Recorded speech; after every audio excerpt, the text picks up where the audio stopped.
Today, I'd like to tell you a story about someone who is probably a lot like you.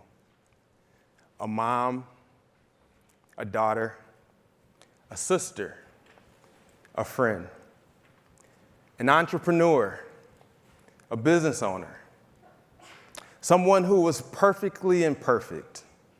She battled the stresses and the anxieties of everyday life, but she tackled everything with a heart of gold. This was my baby, my sweet Ashley Rose, my wife, my supporter, my best friend, the mother of my two kids, Robbie and April. This was our perfect little family.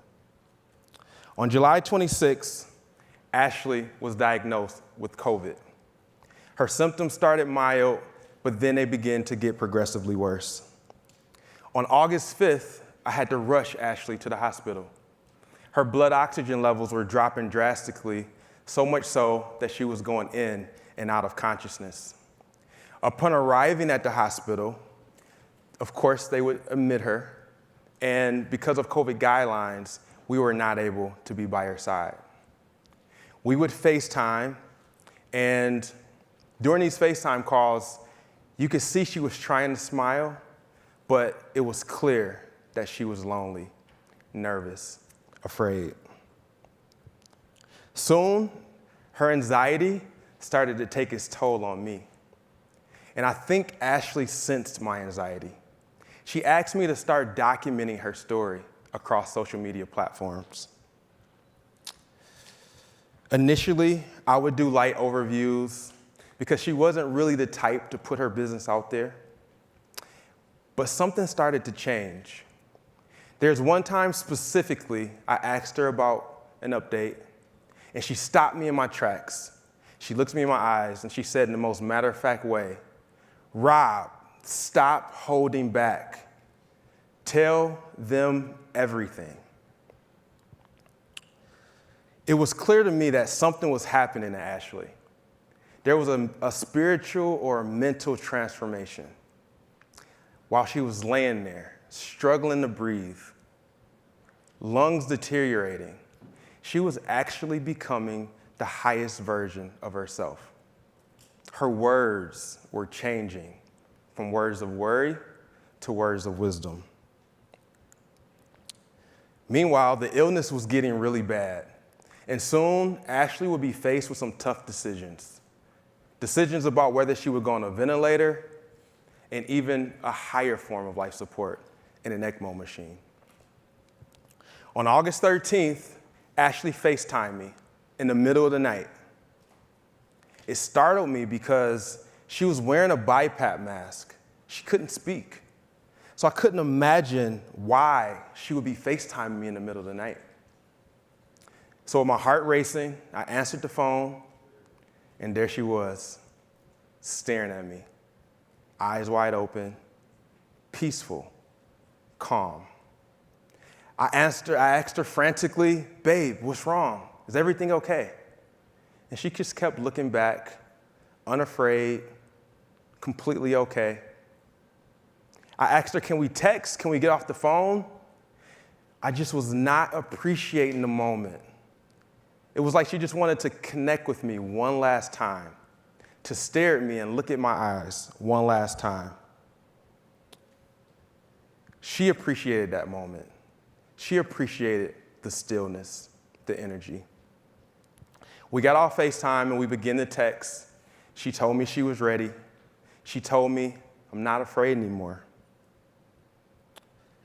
Needless to say, I was a complete wreck.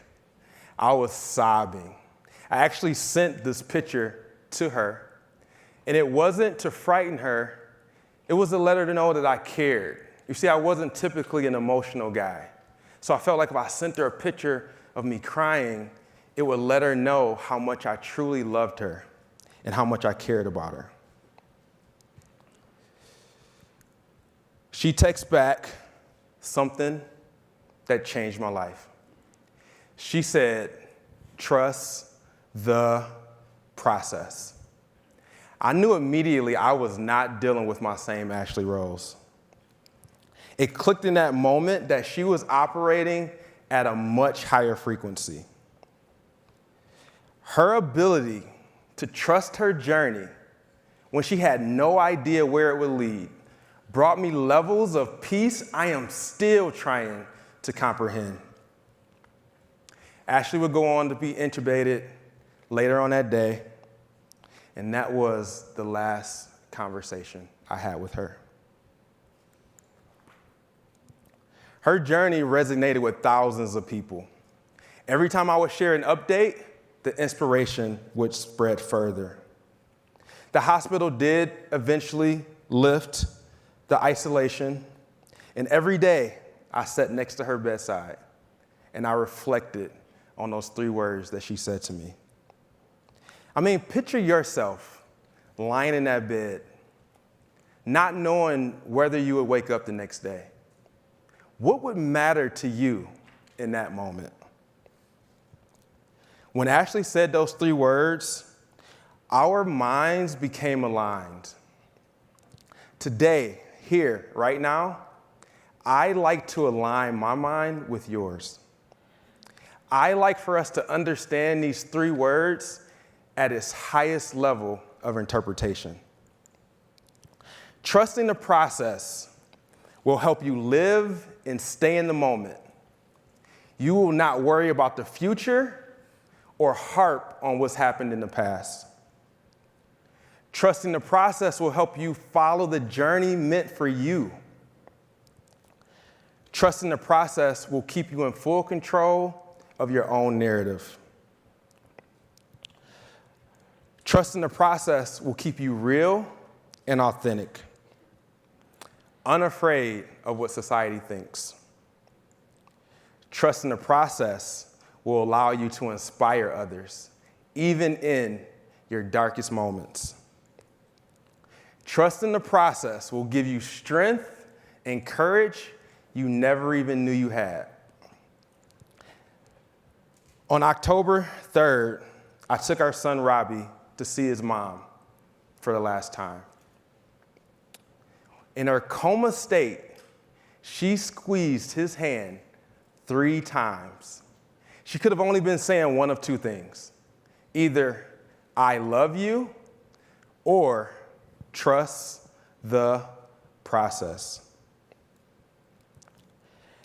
Ashley passed the next day, October 4th, from complications not related to COVID, from events that caused heart problems and brain complications.